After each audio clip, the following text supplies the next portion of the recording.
Greeting guys, This back with another round of Final Fantasy XII Randomizers.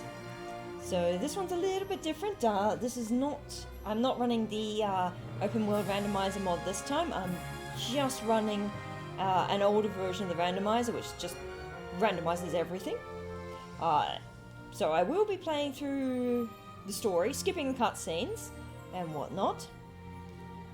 But the advantage of this randomizer is things like enemy stats get randomized, and there's a few other things that the Open World Randomizer doesn't quite do yet.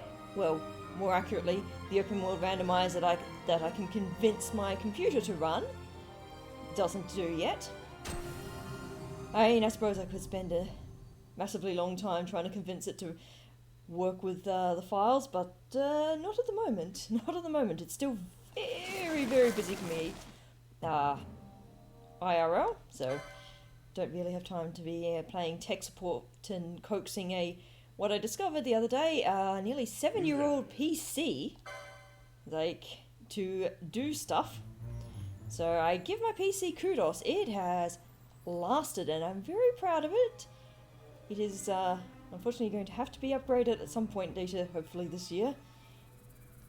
So we do have to sit through all the tutorials. I'm just going to mash through Bash's text because it's tutorial text. It's not interesting. It's go here, move camera this, talk to so-and-so. Talk to so-and-so, who has a very interesting armor for a male character there.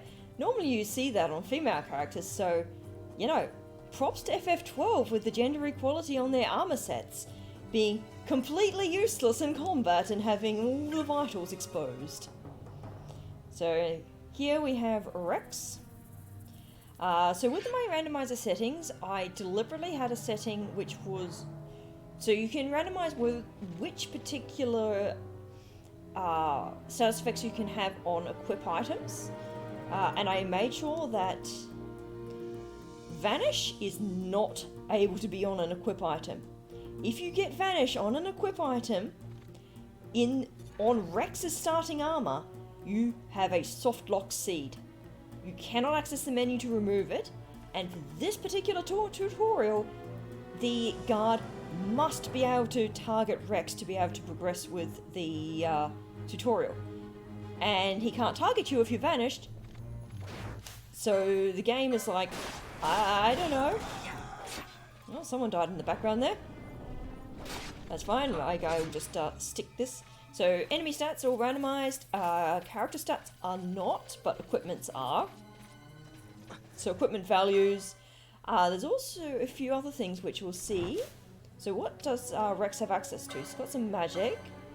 Okay, so this is something that's in the this particular randomizer. It's additional magics, which if they're not in addition, they kind of might override some of your existing magics, so you might not have access to everything you're used to. But we've got Sloner, which removes slow from an ally, which not in the base game, and Diara, which is from Final Fantasy II, deals light damage. So you actually have a way of dealing light damage. So our air cutter, he's deciding he doesn't want to attack it. Air Cutter Remora here, he should not be using Dispel, and he should not be using his Crushing Frames. So enemy attacks randomized, which could make things a little bit more sketchy. So these guys are using Shining Ray and Mazerai, so they definitely should not be using those abilities. Okay, time to run. You guys do way more damage with that Shining Ray than I thought. And my allies are not helping out terribly much. More tutorials with how to use the map. And given that any XP and gil gained in this tutorial section does not carry over into the main game, I do not care about leveling Rex up. I'm pretty sure it can level up. I have enemy stats randomized as well, so some of them might be hitting a smidge harder. Okay, good. He's targeted Bash, who is invulnerable, I think. He was also using blind. So that's all good. And we have our heal crystal with the tutorial. So I will definitely be trying to be avoiding the combat options. Oh, okay. Did not actually intend to hit that. I will have to work out. I'll just pick a new save file. I really should go through and delete all those save files because almost all of them are attached to randomizer seeds. So trying to play those on... Okay, we've got 3 of these. Their Shining Ray hits hella hard. Oh, okay, so we've got some items to use. Not useful, not useful, very useful. It's going to hit everyone? Yes. So additional thing, spells may or may not target everyone. And I believe that will apply to enemies as well. I mean items. So what used to be like an AoE spell in the base game might not be. But then a single target spell, can you imagine Flare hits everyone? In fairness, that would just be Scathe, but without the animation. Likewise, I think you might be able to get that an AoE effect on just a physical attacker, like a weapon, which would make things interesting. And additionally, there are extra gambit augments and that you can pick up. So some bonuses and status effects that normally wouldn't.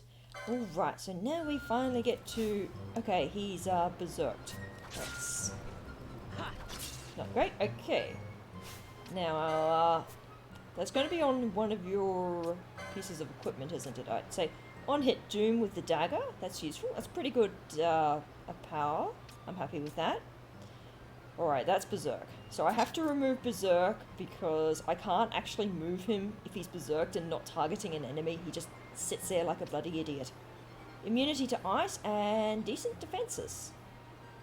And, oh, it boosts his strength by 9 and speed up by a little. That's nice. Alright, now where's that last rat? Die rat. Alright, charge time on that weapon's not too bad.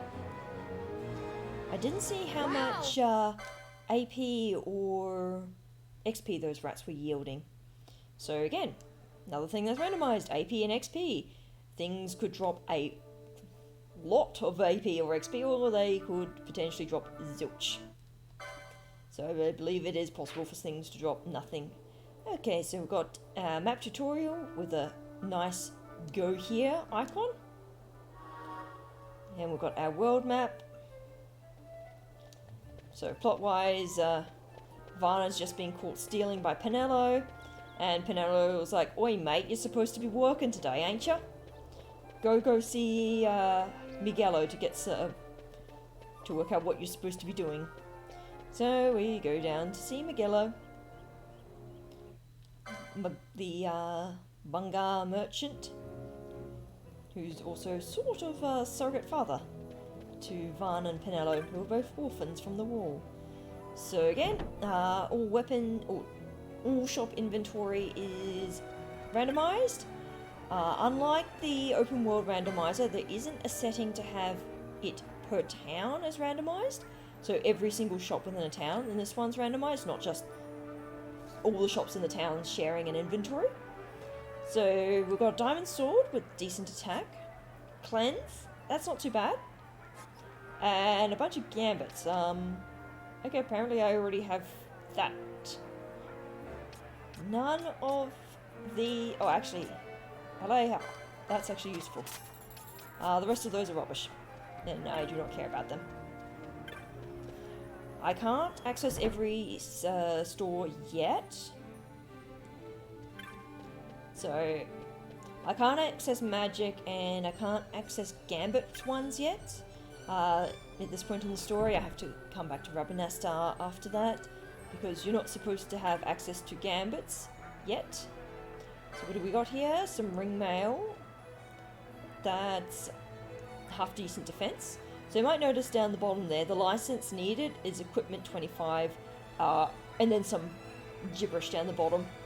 So licenses are sort of also randomized as well as to what they are and how much they are and what they yield. Okay, so slow. 53 MP to cost. I don't think I'll ever buy that. And we have a whole bunch more gambits. None of those look interesting and or are too expensive. So, unlike the Open World Randomizer, which gives every single gambit right at the beginning, I do not have access to all my gambits. So, fortunately that does mean that I will have to actually be checking what gambits are available in the shops and hopefully not get too dicked over by what's available. So ideally, the ones I want are something like Self with MP low for MP healing, ally HP values for healing. I'm pretty sure you automatically get foe targeting ones. And this is where the Open World Randomizer would normally start with this conversation by Tomage. And this one is just prattling on about hunts. Yes, I would... No, I think I have it. I got it. You don't need to talk to me. So, and then he'll give us our clan primer. And... you're going to give us a bit... Okay, so you're giving us a barbet for a piece of equipment. Good. I can't really use that helmet with the Zerg when I have Varn as the only party member. Alright, no, I really do not want the tutorial for this one. Okay, we'll get through that. I don't want to be mashing the text because I don't want to actually accidentally go in the tutorial.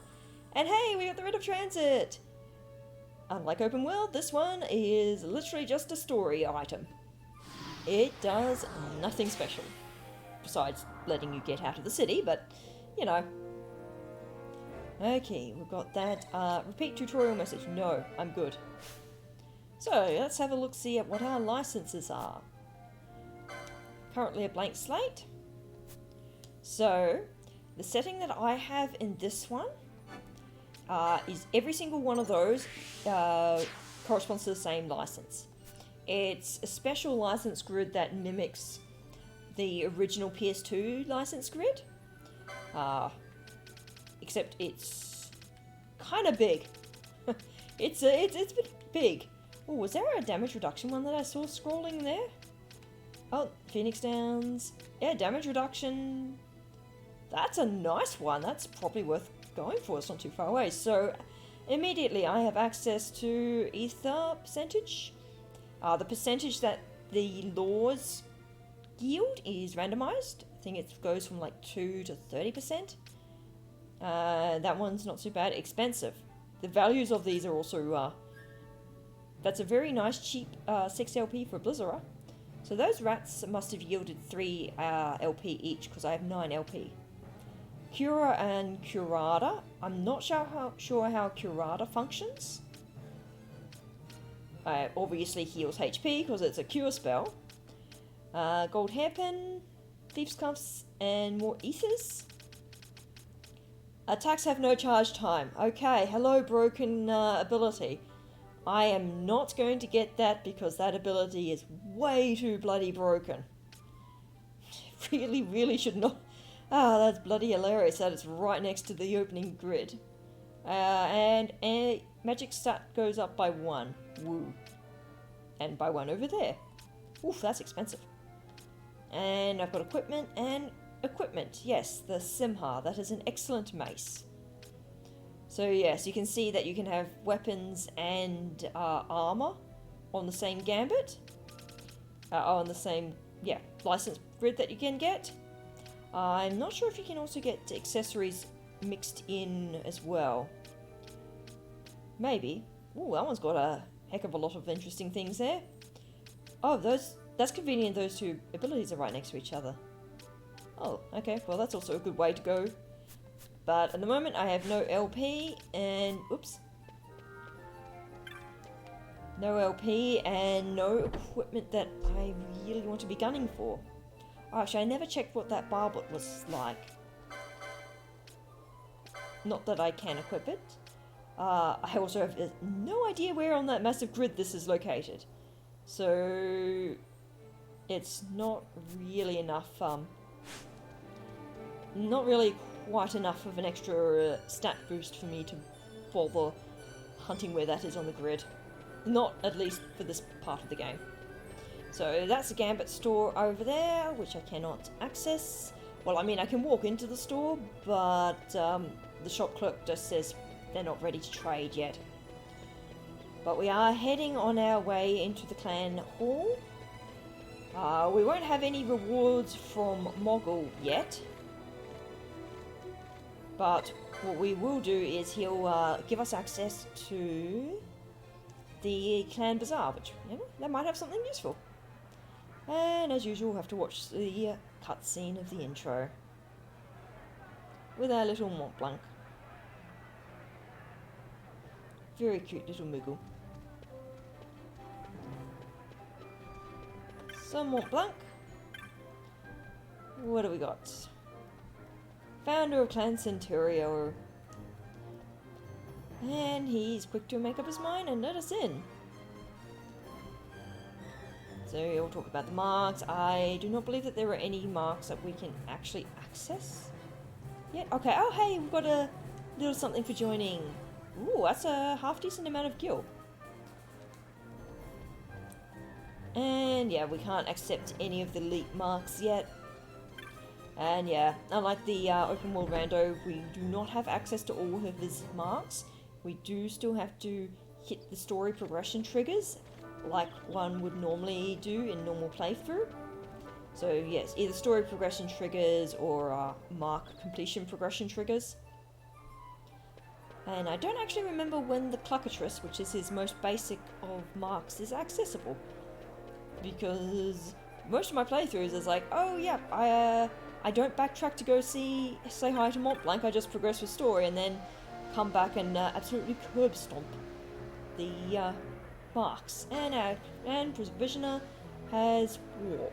Yeah, not gonna bother with that one. That's, well, I do believe that the enemies are randomized as to what their weaknesses are, so they might be more susceptible to warp. Maybe. I doubt it. Oops, that is not the road.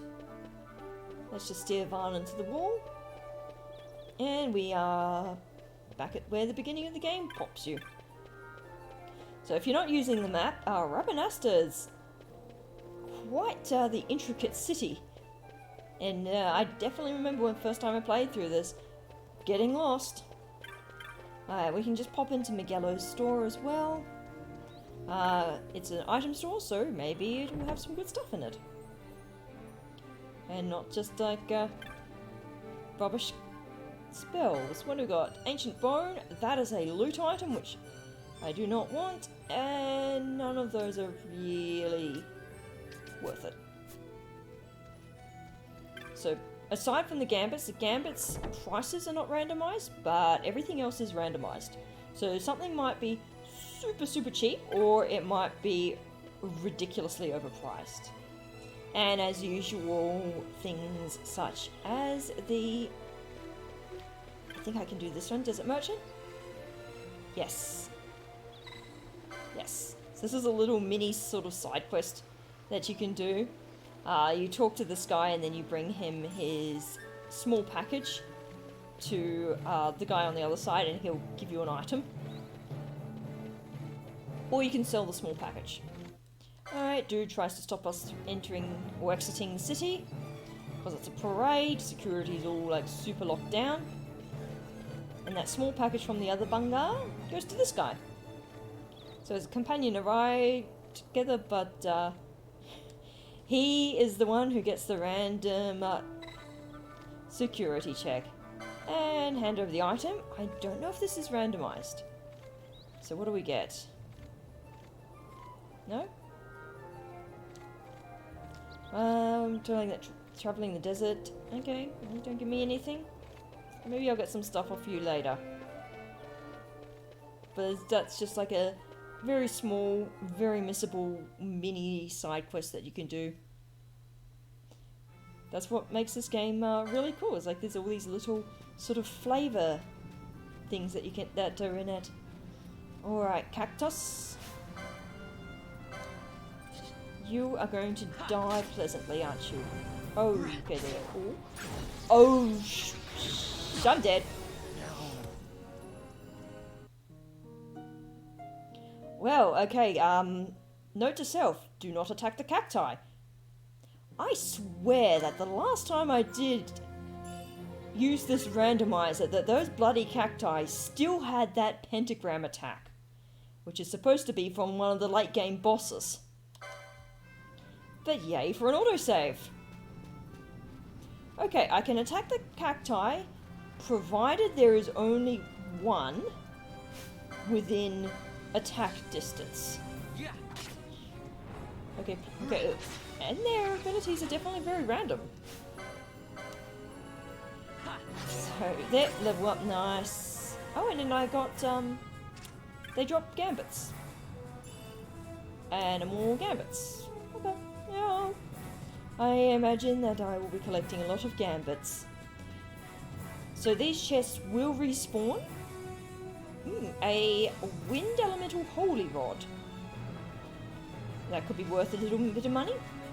So if I do happen to encounter a treasure drop that's ridiculously overpowered, there is the potential to farm them. So what are these guys? 24 XP and 4 LP. That's a pretty nice amount of LP.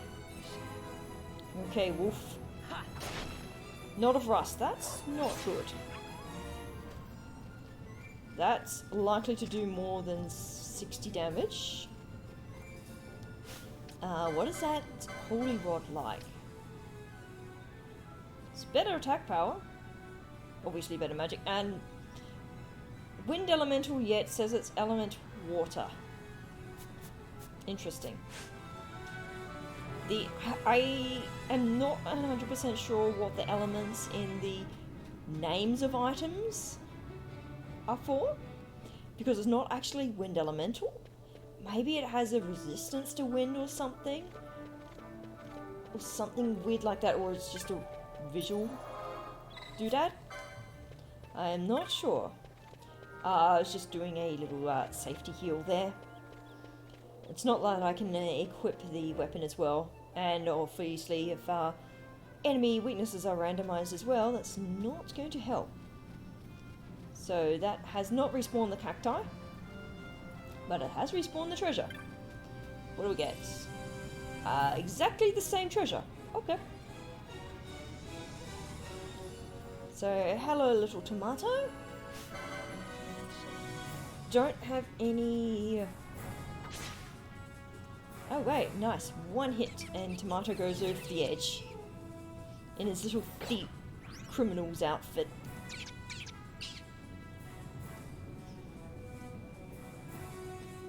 So he's on full HP down there. I'm going to avoid those wolves because I saw it casting Knot of Rust, and I don't know if I can survive a Knot of Rust.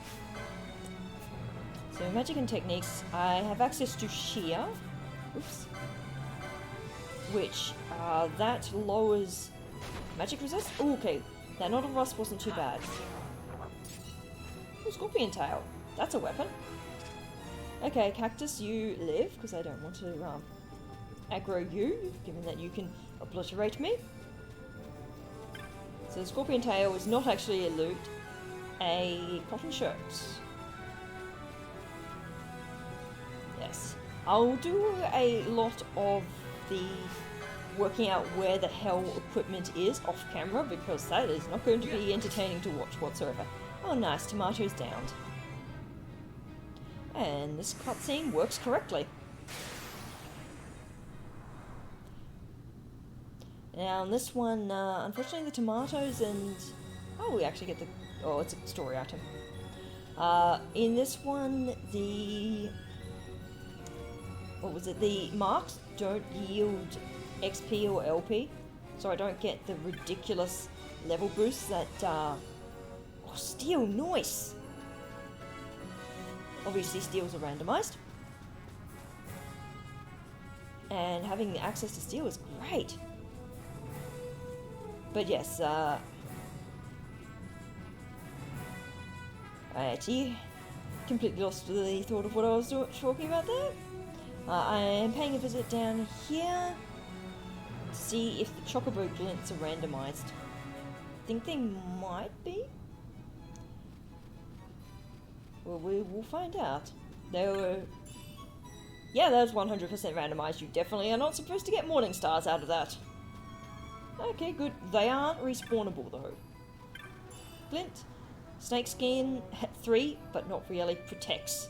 So yes, you can sort of get multiple copies of spells. But the randomizer deals with that. But that's good. I have access to protect, potentially. And where's our last couple of glints and treasure chests are over here? We get a Doikoiga. Oh! Huh? Okay. So that's decoy, but AoE, which defeats the purpose of decoy. Because you only really want one character decoyed. Okay. That's obviously a new spell. So there's 3 Sakura Saizeri. That's potentially either good money fodder. Oh, apparently I get another 3. Or a really good weapon. That should be everything that is in here. So let's just see what the stats on those weapons that we pulled are like. So that's pretty good. Oh, that's nice. I also noticed it tells you how much LP the license is. So does that one cost 39 LP to get? That is not worth it. That is decent attack, but hammer's damage calculation is kind of variable. And that one's not too bad. I don't have any shields. I don't have anything there. And a cotton shirt. Surprisingly good defense for a cotton shirt. None of the rest of that is... Well, I mean, the Maximilian is pretty strong for your basic armor. That's going to keep... I didn't get any accessories, did I know? And inventory... I have a little bit of loot to sell off. So Decoiga, 12 MP, and lure to all allies. You don't need a lure on everyone. And protect is 17 MP. So MP costs are, again, randomized, which was why that slow was hella expensive. And I have a few potions, and for some reason some Chronos tears. But that will do it for this episode. Oh, hello. Sneaky treasure chest? Why did I miss you? And that's just loot. So next time I see you, Van will be heading back into the city and dealing with all the fun parade stuff. Until next time, this is Type This Out. Have a good day, guys. Bye.